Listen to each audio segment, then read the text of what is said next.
बहू पार्ट 2। अरे याद है ना वो मोटी सी कमर वाली बहू? उनके दिन अभी भी नहीं फिरे। वो फिर एक बार अपनी कमर को लेकर चर्चा में है। कैसे? देखिए।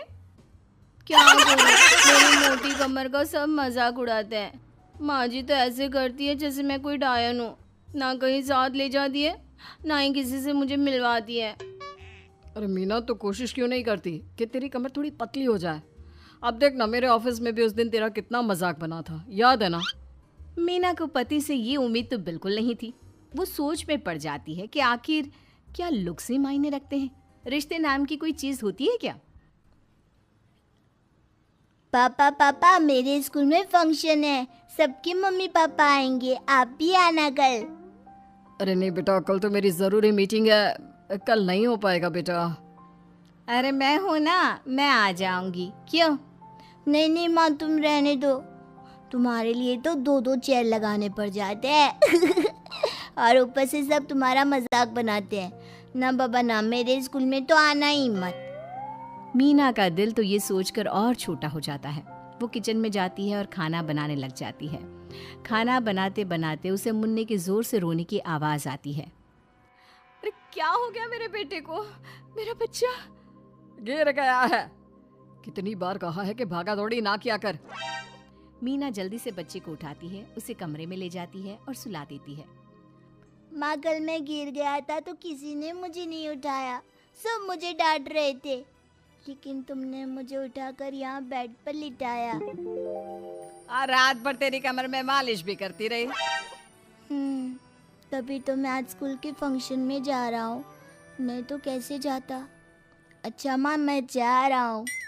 बेटा स्कूल चला जाता है। उधर सास, बहू वो क्या है ना, आज मैंने घर में कीर्तन रखा है। तेरी कमर के कारण मैंने सबको बोल दिया है कि तुम मायके गई है। तू जानती है ना कैसे तेरा मजाक बनाते हैं सभी। बहू कुछ नहीं कहती। पर माँ जी, कीर्तन में बैठने का तो मेरा भी मन था। हाँ तो किसी और शहर चली जाना जहाँ तुझे कोई जानता ना हो, वहीं किसी मंदिर में बैठ कर ले लेना हरि का नाम अच्छा जा, जल्दी से काम पर लग जा। मीना को सास की बात पर रोना आता है, लेकिन देखिए किया भी क्या जा सकता है। हमारे यहाँ तो ये रिवाज है ना, जिसका चेहरा अच्छा वो राजा, नहीं तो सब रंग। घर में औरतें आने लगती है, सब एक एक कर कीर्तन में बैठ जाती हैं। अरे मुन्ना जा तो, किचन में मैंने प्रसाद बना कर रखा है, ले आ।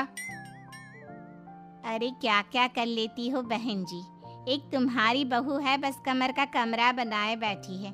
ये नहीं कि ससुराल में रहकर काम काज निपटाए, जब देखो तब मायके की हवा खाने पहुंची रहती है।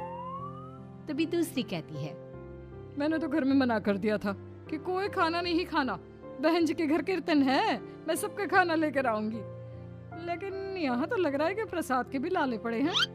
अरे कर देना पागलों वाली बात, खाना भी बना कर रखा है मैंने। अरे कमला, जा जाकर कीर्तन के बाद जो मैंने खाना बनाया है ना, सबको लगा देना अरे बहू से ज्यादा तो आपके साथ ये कमला ही रहती है। हाँ तो क्या अब नौकरानी से करवा दी थी बेटे की शादी कमला किचन में जाती है, जहाँ बेचारी मीना पसीने से तर खाना पीना और किचन के काम में लगी होती है। कैसी हो भाभी, ऐसी सास के साथ कैसे गुजारा कर रही हो? पता है बाहर कह रही है कि सारा खाना और प्रसाद उन्होंने बनाए हैं। अरे कोई बात नहीं ना कमला, वो क्या है ना, मेरी कमर मोटी है, इसलिए वो मुझे किसी के सामने नहीं ले जा सकती हैं। अरे तो मैं कौन सी सुस्मिता सेन हूँ, लेकिन देखो मेरी सास मुझे कितने गर्व से मिलाती है सभी से। देखो मीना भाभी, आपको सबने ये बता रखा है कि आप अच्छी नहीं हो, सुंदर नहीं हो, लेकिन बात ये कि आपका चेहरा इतना प्यारा है कि क्या कहूँ। पता है भाभी, आपके चेहरे के नूर से तो सारा मोहल्ला रोशन है। मीना को बहुत दिनों के बाद किसी के प्यार के 2 बोल सुनने मिले थे। वो खुश हो जाती है और कमला से दिल से बात करने लगती है। पता है कमला, जब मैं कॉलेज में थी ना, तो एक बार मेरी तस्वीर अखबार में छपी थी। मैं फूलों की प्रदर्शनी देखने गई थी, तो वहाँ किसी ने फूल के साथ मेरी फोटो खींची थी और लिखा था फूल से भी सुंदर। लेकिन अभी भाभी आप ऐसी हो, फूल से भी सुंदर। अरे कमर मोटी है तो क्या हो गया, क्या सब में सारी खूबियां होती है? अपनी सास को ही देख लो, ऐसा लगता है जैसे चूल्हे में कोयला जल गया हो। भैया भी माना पतले हैं, लेकिन है तो माँ की तरह काले ही ना। वो तो भला हो भगवान का कि मुन्ना आप पर गया है, गोरा और सुंदर। मीना को कमला की बात समझ में आ रही थी। पहली बार किसी ने उससे अच्छे से बात की थी तो उसे रोना आ जाता है। भाभी एक काम करो ना, कुछ दिनों के लिए मायके होकर आओ।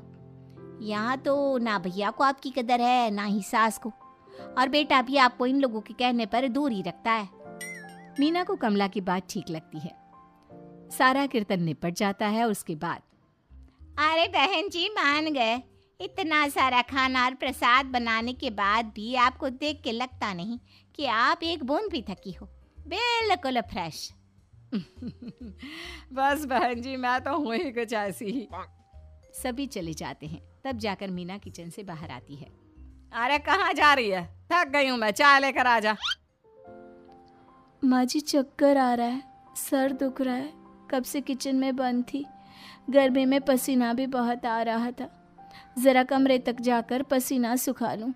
अरे तो होती ना कम सिन कमर की मालकिन, बिठा देती मैं सबके सामने। अब क्या आपने बेइज्जती कराती? बस माँ जी मैं तंग आ गई हूँ, मैं अपने मायके जा रही हूँ। जब मेरा होना आप लोगों को इतना अखरता है तो मैं क्यों यहाँ रहूँ, क्यों ना मैं माँ के पास जाकर आराम ही करूँ। तभी वहाँ पति आ जाता है।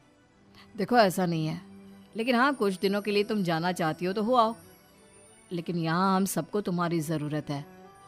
मीना पति की इजाज़त के बाद मायके जाती है, लेकिन वहाँ भी भाभी। अरे मीना दीदी आज ही आना था क्या आपको? आज तो मेरे मायके वाले आ रहे हैं। दीदी आपकी कमर का मजाक फिर बनाएंगे वो लोग। अरे मीना एक फोन तो कर देती आने से पहले। अरे मीना क्या हाल बना रखा है शरीर का, कितनी प्यारी बच्ची थी हमारी, क्या हाल कर लिया। मीना को दुख होता है। वो घर के अंदर जाती है जहाँ दीदी आप तो दलिया लेंगी ना? सबके लिए वैसे आलू के पराठे बने हैं, मैं जानती हूँ आपके फेवरेट हैं आलू के पराठे, लेकिन अब आपका शरीर ऐसा है कि आप तो दलिया ही खाओ। मीना को समझ में नहीं आ रहा था कि ये क्या हो रहा है। हर कोई जो अपना है वो क्यों उससे ऐसा व्यवहार कर रहा है। मीना दुखी होकर पास में रहने वाली अपनी सहेली के घर जाती है। सहेली का पति बोल पड़ता है, अरे ये कौन है, कौन है ये? मुझे इसी की तो तलाश थी। मीना उसके पति के इस तरह के रिएक्शन से परेशान होकर वापस जा रही होती है कि अरे मीना बिना मिले ही जा रही हो? ये तुम्हारे पति है ना, ऐसे कैसे चिल्ला रहे हैं मुझे देखकर। पता नहीं क्यों जी, मेरी सहेली को देखकर क्यों चिल्ला रहे हो? अरे रीना मेरी फिल्म की हीरोइन मिल गई, यही तो है वो लड़की, प्यारी सी सुंदर सी मोटी कमर वाली। अरे हाँ, मीना तो बिल्कुल उस लड़की जैसी है जो आपकी फिल्म की कहानी है। ये क्या बोले जा रहे हो तुम लोग? मीना मेरे पति बहुत बड़ी फिल्म की डायरेक्टर है, पता है ना तुम्हें? और मैं एक बहुत बड़ी फिल्म बना रहा हूँ शाहरुख खान के साथ। मैं चाहता हूँ कि तुम उसकी हीरोइन बनो। हाँ मीना हाँ, प्लीज ना मत कहना, और इसके लिए तुम्हें करोड़ों रुपए भी मिलेंगे। मीना मन में सोचती है कि जो दुनिया उसे मोटा और भद्दा कहती थी, उसे जवाब देने का यही एक रास्ता है। मीना फिल्म में काम करने के लिए हाँ कर देती है और फिर सारे शहर में मीना की फोटो शाहरुख खान के साथ लग जाती है।